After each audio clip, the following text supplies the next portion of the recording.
Welcome to ComSpark. We are live in Cambridge, Massachusetts at MIT, attending the Chief Data Officer Information Quality Symposium, where the world's top leaders in data have gathered. My name is Matthew Duramo. I'm your guest host today. Joining me is Doug Laney, Principal Data and Analytics Strategy with Caserta. How are you, Doug?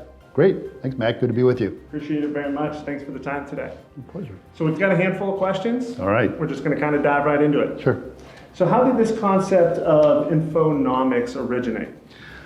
Well, kind of as an unfortunate event. It started with the 9/11 terror attacks. And after that time, we learned that some companies who actually lost all of their data in the terror attacks, remember this was in the days before cloud and offsite backups. They actually lost their data, which became an existential event for some of these companies in the Twin Towers.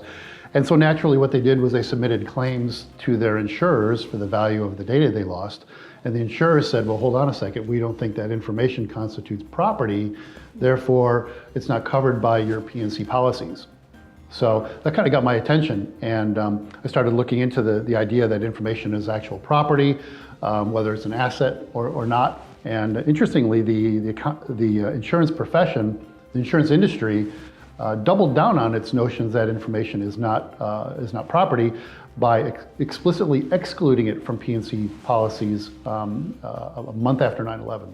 So what specifically about it makes it so different from the other assets? So information has, well, one, it's not a balance sheet asset. So the accountants have also denied information to be asset class status, even though information arguably meets the criteria of an asset. It's something that's owned and controlled, it's exchangeable for cash, and it generates what accountants call probable future economic benefits. So that's the definition of an asset. Information clearly meets those criteria, but it's not recognized as one. But it has, more importantly, it has some unique attributes that other assets don't have, like it is non-rivalrous and non-depleting. That is, when you consume it, it doesn't go away.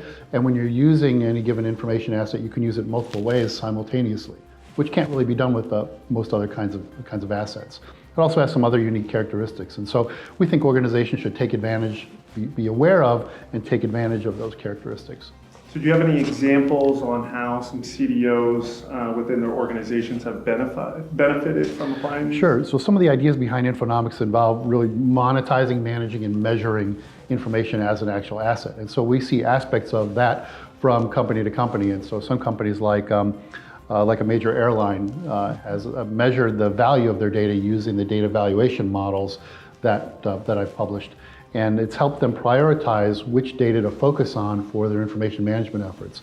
Others have used these data valuation models to identify opportunities in their data that they hadn't really realized were there. Other kinds of manufacturing companies and financial services companies.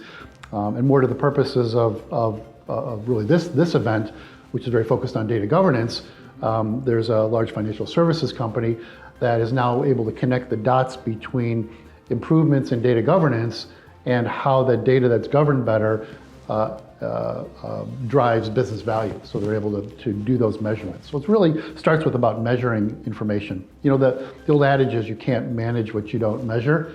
And we as information professionals have really been failing to measure data for a while, and therefore we're not able to manage it particularly well. And I think it follows that you can't really monetize or you can't generate economic benefits from what you're not managing well. And so the idea of Infonomics is to change this vicious cycle into more of a virtuous one. Wow, that's really interesting. Yeah, well, I really appreciate the insights today. Thanks, my pleasure. Great to be with you. Thank you very much for your time. Thanks. Cheers. For more information, please go ahead and visit ComSpark.tech.